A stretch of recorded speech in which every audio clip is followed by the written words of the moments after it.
ঘুরে জীবনটা নষ্ট করেন বেগানার নজর নিয়া। বেগানাকেও কেন অন্তরের জেনায় লিপ্ত করায়া দেন? নিজের জিন্দেগি বরবাদ কেন করেন? আপনারা তো এমন ধন্য মা, এত দামি মা, সারা রাত বয়ান করলেও শেষ করা যাবে না রে মা। আপনারা তো ওই ধন্য, ওই ভাগ্যবতী নারী।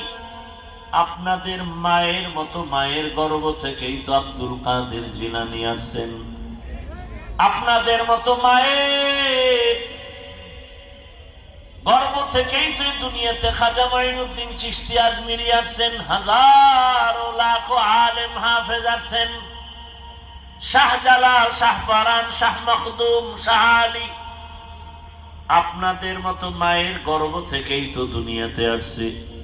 আজ ডাক্তার জাকির নায়েক সাহেবকে দুনিয়ার কে চিনে না, কে জানে না? Homeopathic doctor.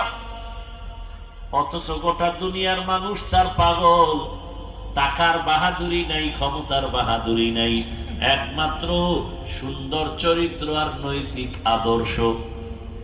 ও আমার যুবক বাবারা, পর্দার আড়ালের মা বোনেরা, অনুরোধ, এখনো সময় আছে, তওবা করেন। মনে মনে আমার আল্লাহকে বলেন, হে আল্লাহ, আর বেপরদায় চলবো না, মোবাইলে সময় নষ্ট করবো না, নামাজ ছাড়বো না, স্বামীর মাল হেফাজত করব, মা বাবার দোয়া নিয়ে, শিক্ষকের দোয়া নিয়ে, উলামায়ে কেরামের পরামর্শ নিয়ে। যুবক, তুমিও তওবা করো, আর দাড়ি কাটবো না, নামাজ ছাড়বো না, বেপরদায় চলবো না। ও আল্লাহ, তাকওয়া নিয়ে, গুনাহমুক্ত হইয়া, সুন্দর আদর্শ নিয়ে সমাজে তোমার দ্বীনের জন্য খাদেম হয়ে দাঁড়ায় যাব। অন্তর যদি তৈরি থাকে, নেফাকি না থাকে, খাঁটি তওবার নিয়ত যাদের অন্তরে আছে, দুটো হাত আমার আল্লাহকে দেখায় দাও।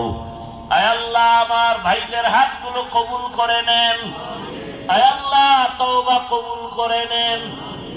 আয় আল্লাহ, সবার দিলের নেক আশা পুরায়া দেন। তওবার উপরে মজবুত হইয়া চলার তৌফিক দান করেন, আমিন। আল্লাহ পাকে মাহফিলে, মাদ্রাসায়, জামিয়াকে কবুল করেন।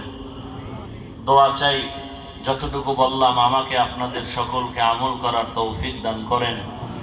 কথায়, বাচন ভঙ্গিতে ভুল হলে ক্ষমা চাই, আল্লাহ ক্ষমা করে দেন। সুবহানাল্লাহি ওয়া বিহামদিহি, সুবহানাকাল্লাহুম্মা বিহামদিকা, আশহাদু আল্লা ইলাহা ইল্লা আনতা, আস্তাগফিরুকা ওয়া আতুবু ইলাইক। ধারাবাহিক বয়ান চলবে। কেউ শুধু শুধু আমার কাছে এসে একটু সাক্ষাতের জন্য ডিস্টার্ব করবেন না, অনুরোধ।